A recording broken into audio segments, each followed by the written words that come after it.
All right, hey, yeah, we're here today. That's right. There's Shihan. There's the hood right there. In the hood, we have nothing but guns. That's right. Train the muscles, not the joints. The music isn't quite there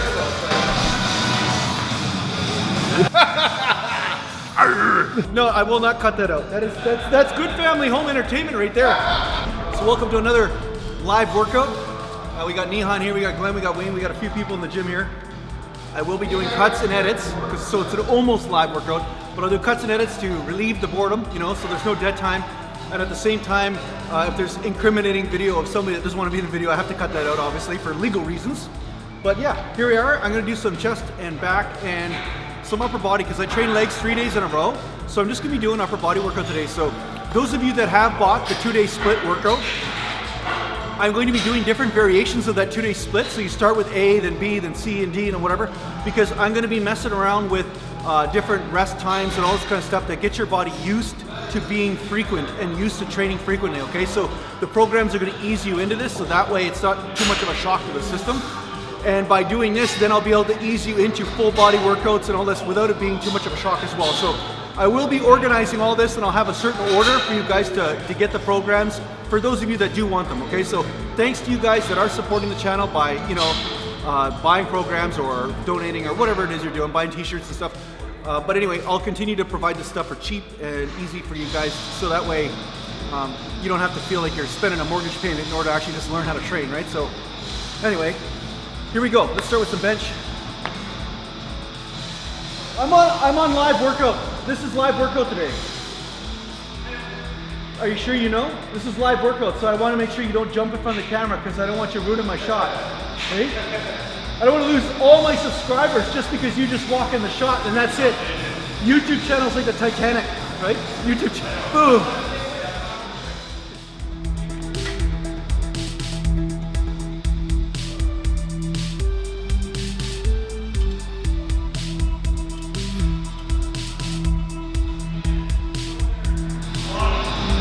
I'm in a Wayne's spot right now. I'm in a Wayne's spot.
The guy at the front desk turned the music up again. He did this on purpose just to screw up my YouTube videos, just so you know. So I might have to do some voiceover work here and there in here.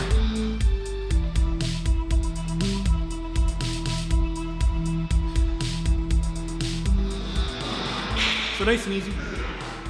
A lot of times I'll hold at the bottom, as you can see, because it helps stretch out the muscle and get the warmth in there, you know, get it used to the stretch, get it used to what the range of motion is going to be for the workout.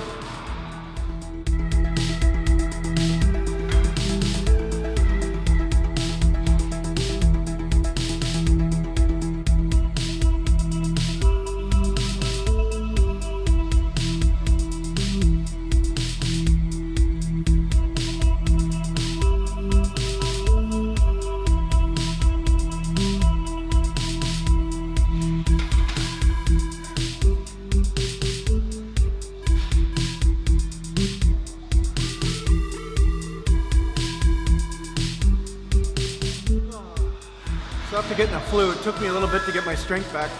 I'm still getting it back on the bench anyway, so we'll see what it feels like today, we'll see. One thing I have done though is I've upped my fats from avocado and cashews and almonds and all this kind of stuff. And I'm not worried about cutting right now. I'm just worried about maintaining where I'm at, body fat level wise, but making sure that my body is nourished enough, right? So how do I measure this? I just measure it based on what's happening with my body. If I start putting on a lot of fat, I know I need to back off a little bit, right? So that's really how I do it. It's that simple.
God, I gotta get a level in here. That bench is so off kilter. Oh well. It's about the 5th day in a row I've trained chest. So the chest feels good, but I don't feel super strong. But it's part of the whole cutting game, you know what I mean? Or maintaining a certain body fat level. The leaner you are, the worse your bench gets sometimes, but I'll keep working with it. Keep working with it.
I've been staying with 295 quite a bit lately, but now I'm gonna do, or apply my own principle, right?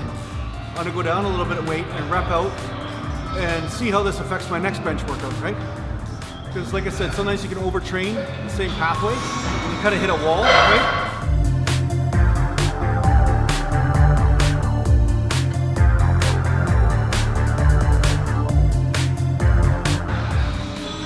The other thing to take into consideration too is that I have overtrained my chest a little bit lately. So sometimes you overtrain on purpose. Like I said, you push into that overtraining and then you back off, right? So I had a guy ask me about squatting every day.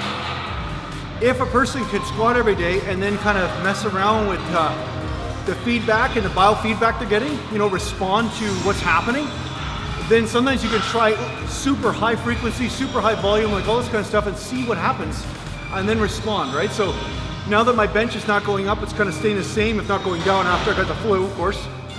Sometimes you got to mess around now with recovery time. Maybe I need an extra day off in between sets, you know, that kind of thing. Right?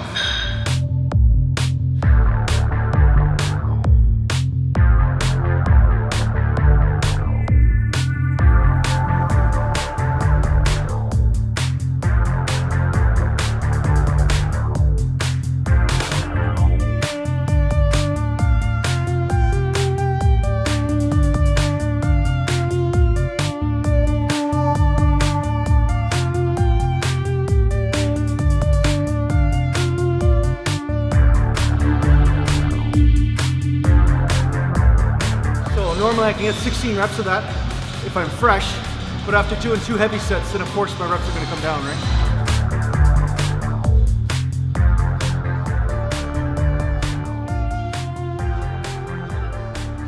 Funny thing is that although my strength is down, my pecs feel great. So sometimes there's something to be said for that too.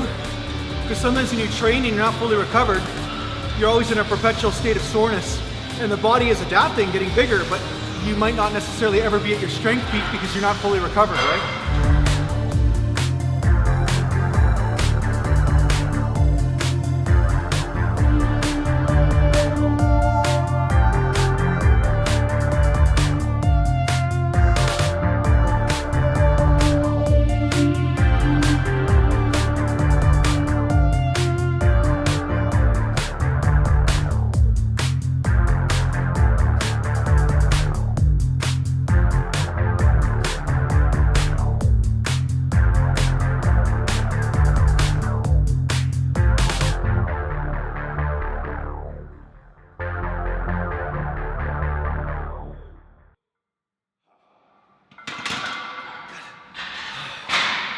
Good, that's good for that.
Now let's play Name That Body Part with today's contestant, Wayne. Wayne! Hey! Wait! What body part are you doing? Working the arms. Which part of the arm? Working the biceps and the triceps. Which part working the body? The biceps, front. Yeah, where are you doing that? The dumbbells here. It's a fucking skill Tries testing question. on the dumbbells. It's a skill testing question. I mean, we're Hey, gonna have an episode of Wayne. What body part are you training? If you're wondering where this line of questioning is coming from, there was some confusion around a few body parts that Wayne was training a little while ago. Anyway, we corrected it, so now it's a running joke. Now we're having a good time with it. So Wayne's great. He has a great sense of humor. So anyway, this is fun. Anyway, so today I'm training some flies. Just so you know, I just wanted to interject with a voiceover here just to let you know these are pronated flies. So I will be doing a video on these specifically. I'll put it up in the next day or so. And I like these because they really hit the chest and they take the bicep, the long head of the bicep, out of the movement. So that's why I'm doing the fly this way. And of course, it is like a hybrid between a fly and a press, but I am really arcing the movement. That's really the difference between a fly and a press. It's about the line of force, you know. So basically, it doesn't matter if you're bending the elbows or not. Like when you are flying, you're basically doing a hugging movement, you know, like hugging a barrel or something. Whereas when you're pressing, you're actually pushing straight upwards. So that's really the main, you know, definition. Really, pressing is just the pushing. You know, pressing something. So with a fly, you can do many different variations, you know, bent elbow or a little bit of a straighter elbow, although I don't usually recommend that because the stress does transfer a lot to the bicep and the delt, and it does put a lot more pressure on the shoulder. And of course, Wayne is doing some sort of weird deviation of the bicep curl over there. So, but yeah, actually, sometimes it is good to hit different angles of attack and everything. But you're not fooling me, Wayne. You're just looking in the mirror. That's all you're doing, man. That's all you're doing. So anyway, okay, enough bugging Wayne. That guy's taking enough of picking on today, so I'll leave him alone.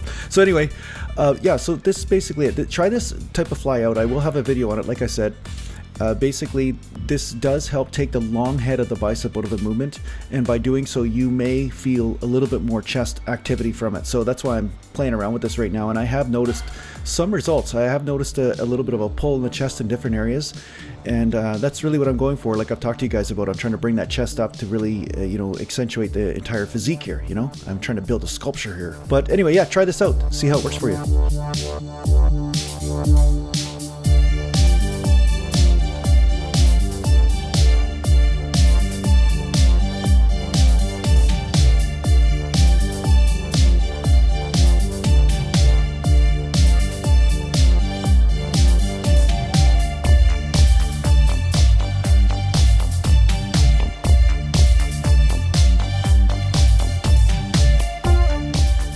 So as you can see here, I moved on to bent over dumbbell rows, and it's one of my favorite movements. So those of you that have purchased the program, I say bent over rows at some point. I say bent over barbell or dumbbell. You can kind of go back and forth. So a lot of times I vary it up. Some days I'll do the barbell, some days I'll do the dumbbell. But sometimes for convenience sake, I really like the dumbbell. I don't have to put the plates on the rack, and I find that it's a freer range of motion. I really do hit that lat a little bit better. I do find I get a lot more of a retraction of the whole clavicle and the spine, and I really squeeze those traps and the rhomboids and everything between the shoulder blades, so I find it works a lot better. So yeah, so that's what I'm doing. I'm moving up to the 100-pound dumbbells. I'm going to do a few sets, and then I'm going to move on to another exercise for back. So I just feel like doing a little bit more for chest and back today. And it's just the way it is. Sometimes I change it up. I go on the instinctual method. So those of you that are getting programs from me, really what these programs are, they're not really set in stone, but they're about helping you establish an understanding and a feeling of how training works and how you respond through different stimulus, right? So it's like learning how to paint by numbers. But at some point you start to become your own composer. You start to compose your own programs based on what you're feeling.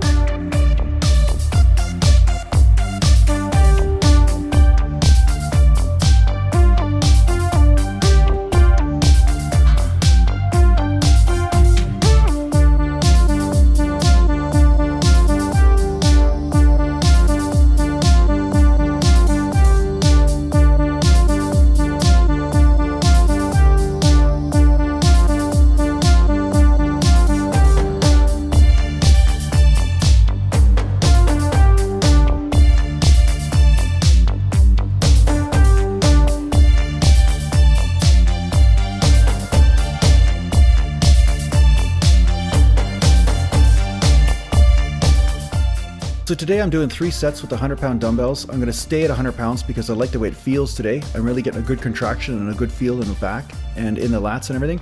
And I do encourage you though to switch the reps up and also bow to the mighty dumbbell rack like I'm doing right now. This is a good bowing. Actually, what I'm doing is I'm stretching the lats out. I keep the elbows in and I get a good little stretch in there.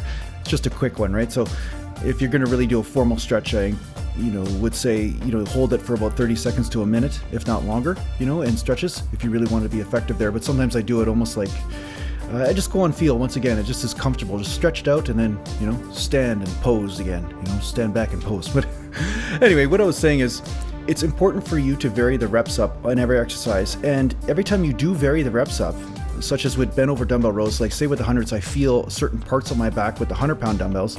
But say I move to the 120s or 130s, I will also feel different parts of my back. Some areas will take over and other areas will not be quite so active. So this is sometimes how you will hit different muscle groups, is by varying the weight, because your movement patterns will change subtly as you change the weight, So when you're doing a 5-rep range, you will be hitting different muscle groups than when you're doing a 20-rep range, because different muscle groups will hit failure, different muscle groups will take over, different muscle groups have different fast twitch fiber content and percentages and ratios. So these are things that you take into account when you're choosing different rep ranges. It's not about you're always working the same muscle regardless of rep range. You really aren't. This does change.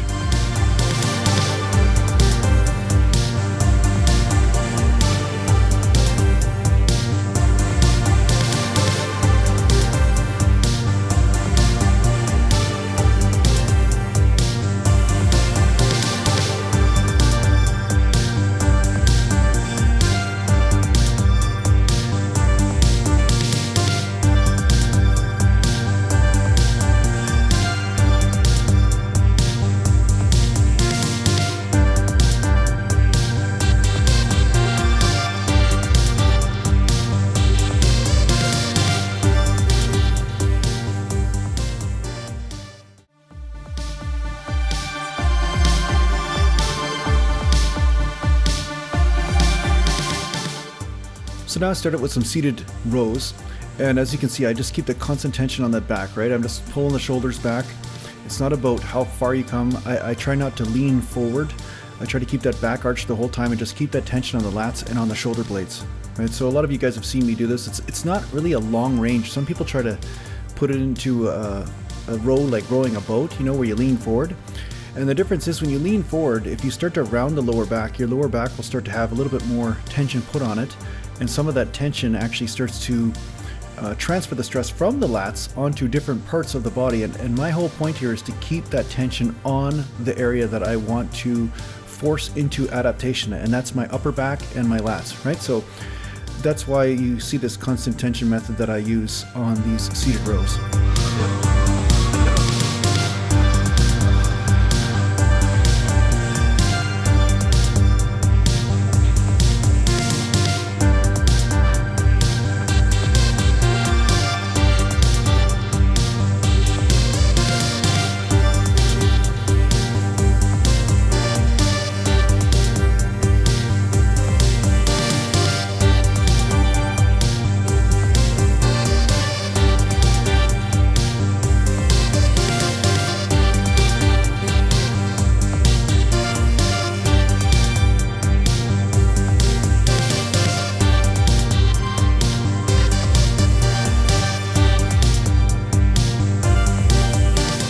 So from there, I went to some lateral raises for shoulders, and I'm just working with lightweight today. I haven't been doing a lot of lateral raise type movements lately and a lot of delt work because, like I said, I've been trying to concentrate more on building that chest because my delts are a little bit more overpowering on my physique right now. So I'm trying to not concentrate too much on delt development because, like I said, it seems like I'm recruiting the delts a little bit too much. Anyway, yeah, just doing some lateral raises. I'm just holding them out here with really lightweight, just trying to even out those delts because, like I said, my delts are a little bit off center, you know, out of balance, you could say, just because one shoulder sits differently in the joint than the other because of the hockey injury, right? But the bottom line is that it's okay. You can just work around it. Just always work with what you have, and that's what I'm doing. I always work with what I have, right? So the bottom line is I'm just doing some nice lightweight here. And it looks like I'm really pointing the thumbs down to the ground, but I'm not. It's just the angle of filming here. So yeah, I wouldn't recommend internally rotating the arms when you're lateral raising. Just make sure your palms are facing the ground.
Sets of shoulders, and I'll be good for that. My shoulders aren't my weak part, as you can see. I need to bring up the other parts on my shoulders.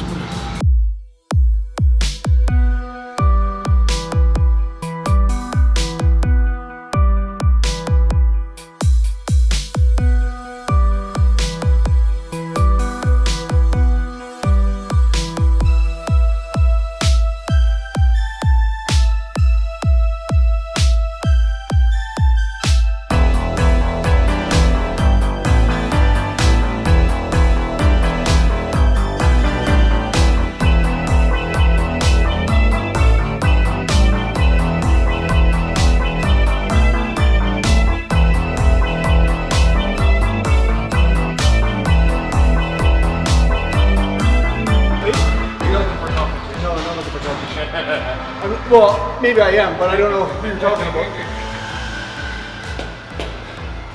So up in the fat. Put the fat in my diet. Yeah, but I'm trying to see if I can stay kind of lean by up and like have more avocado and everything, you know. But better. Diet that I put you on. Down 10 pounds. I know, but what I'm saying is I need you to down 10 pounds of fat, not muscle. You eat the carbs and the protein though, or the fat and the protein, depending on which one you choose. You fill out, but you don't actually feed the fat source as much, right? So that's why it's good to stick to those types of programs. So Yeah. because you'll get more pulse, right? The more nitrogen balance, the more protein, right? So There was rib more last time. I was seeing more rib. yeah. Well, that's what I mean. It's you got to play around with diet to learn what works for you, but at the same time, you'll start to see trends like when you eat protein and carb or protein and fat, you know, like good fats or whatever, and you do that throughout the day as your main staple, but you don't deviate too much, like you don't have fat and carbs too much together, you'll find that you naturally start to transform your physique quite a bit. So, I mean, the thing is that type of weight you don't necessarily need a lot of.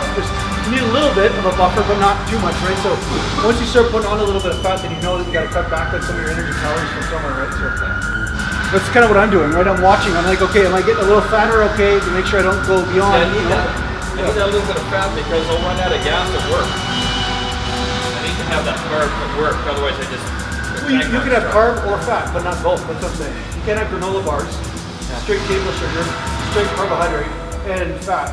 You know, like from butter and pancakes and steak, and you know, you got to kind of decide what you want to do, right? Yeah. It's kind of a, you know, that's what I found. You start mixing the two, it starts, unless you've got a super hard labor job, you're just justifying being addicted to fucking fat and shit. Right? We've got to put you in a rehab program for granola bars and Quaker and pancakes. They say protein on them. Yeah, they do. You didn't know that. All right, I'm gonna do some light biceps. Well, maybe medium biceps, I don't know. We'll see what happens. See how I feel.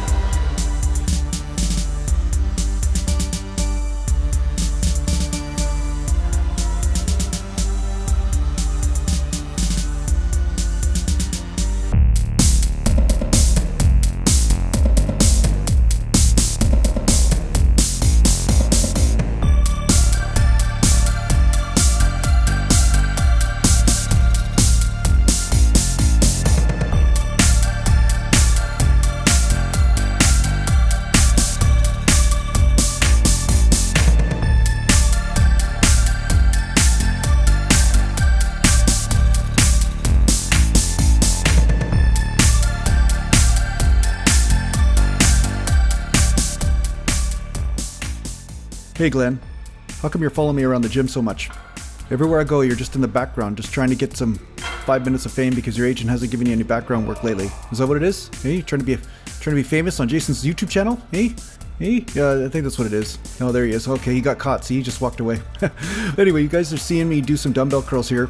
I'm doing them slow today because you see me do a lot of cheat reps and stuff as well, but ultimately it's more about just trying to find a way to fire the muscles, you know? And sometimes there are certain weak links in the torque curve, you know, say in the bottom or in the middle range, and sometimes having some momentum will allow a full contraction at the top. And I know there are some purists out there that think that by doing super slow, really strict reps, that's how you get the most amount of muscle mass, but nothing could be farther from the truth, honestly, because sometimes there just are certain efficient ways of moving which allow you to put on muscle. And if you don't move efficiently and help blow past those overwhelming weak links, I guess you could say, there are certain fibers in the muscle that will never get hit hard or addressed, really, you know. So the whole point of bodybuilding is to address all the muscle fibers, and sometimes if you go too strict, there are certain parts of the muscle that actually never get challenged, and that's the whole point. You want to challenge all the muscle fibers, so sometimes a little bit of momentum is necessary. All right, let's move up and weight.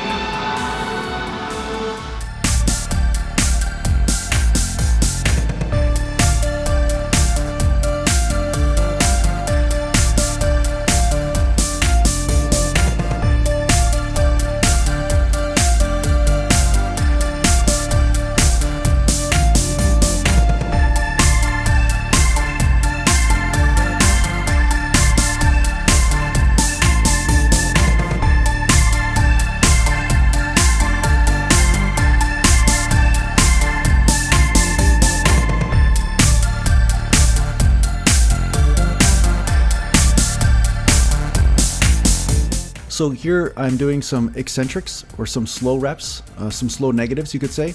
And what I'm doing is, it's really the same intensity. You know, I'm still using the same weight, but a true way of measuring a set's intensity is duration of time, right? So depending on how, long your reps are, how long it takes you to perform a rep will depend on how long your set takes, but typically speaking, you'll fail at the same rate. So say you do 1 second reps or 2 second reps or 30-second reps, your set will probably last about the same time period. So really time or duration of time is really the true way of measuring a set intensity, right? So sometimes I'll change this up. Sometimes I'll do some slow reps. Sometimes I'll do some faster reps, pumping reps. Each one, I do believe, hits different muscle fibers or will challenge the muscle in a different way.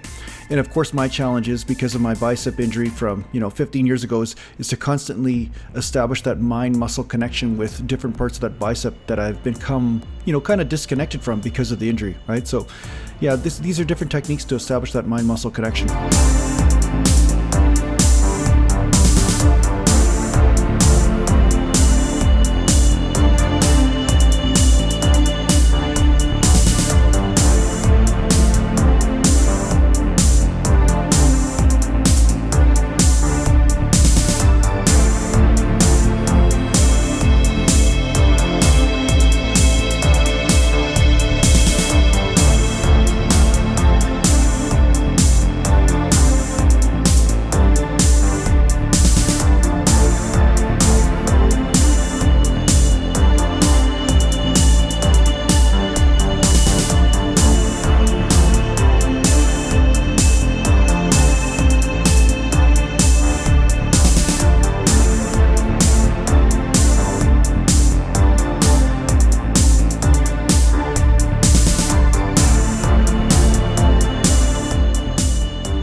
So I'm going to finish off the workout with some triceps. So right now I'm just doing some skull crushers on an incline, which is, like you guys probably know, most of you guys that regularly watch my vlogs, it's one of my favorite exercises for triceps. This and the cables from multiple different angles, right? So I mention it in the workout program where I say do a lunging cable press down or push out or whatever you want to call it, right? So I didn't know really what to call it, but I like the cables where they're over the head and where I'm lunging outwards.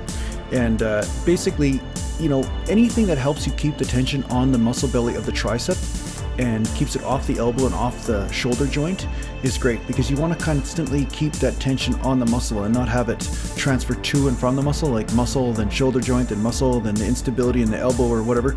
So for each person, this will be different. There'll be certain sweet spots, certain sweet exercises that you'll notice that the tension really seems to stay really well on that muscle group you're trying to hit. So this is one of those exercises for me. This is one of those exercises I really like for that, but you'll have to experiment and see which ones work for you.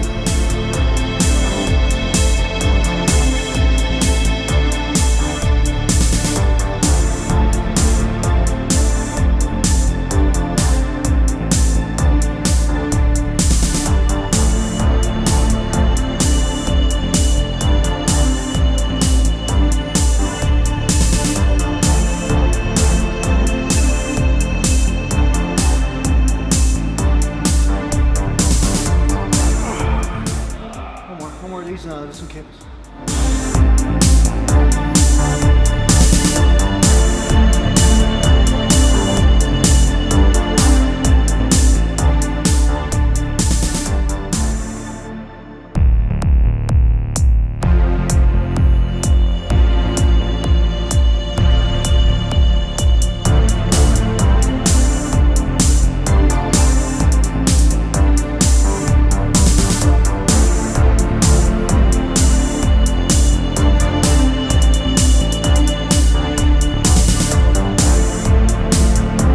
All right, let's do a set of press downs or two.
triceps lift.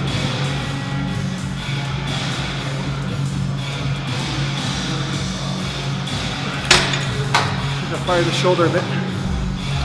Thanks a lot for tuning in for another live workout, or semi-live, or whatever you want to call this. So thanks a lot for tuning in. Well, at least that's what I thought at the time, but then it felt like my triceps just needed something. It felt like just the tricep press downs and the dumbbells. It was almost like my shoulder felt a little unstable today. It didn't feel like I was getting that tension on the tricep like I like, so I decided to go over and do some bench dips. And although it's really light and I'm getting sets of, 30, 40, 50 reps, whatever, it just really helps burn that area out and really pump that blood in, because I find that this instability in the shoulder doesn't become the weak link, and it seems like that tension really stays on that tricep really well with this exercise, right? Not to mention that your tricep or your elbow or your arm, whichever word you want to pick here, is in a different position. So because your arm is back, you will actually hit a different part of the tricep than when your arm is forward, right? So it's always good to hit all the different angles so you get all the heads. And that's what I'm doing here. So yeah, I'm just finishing off with 2 or 3 sets of bench dips, and then I think I'll be done. Then I think I'll be done. Yep, then it'll be done.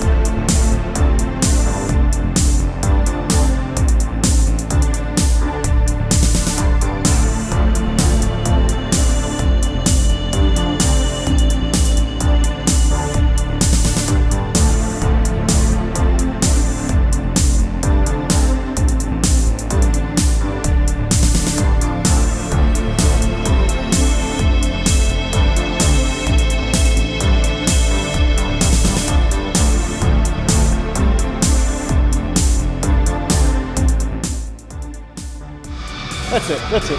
Thanks a lot for tuning in for another live workout, or semi-live, or whatever you want to call this. So thanks a lot for tuning in, and I'll see you soon. There you go. Train the muscles, not the joints. Guaranteed to make your back bigger.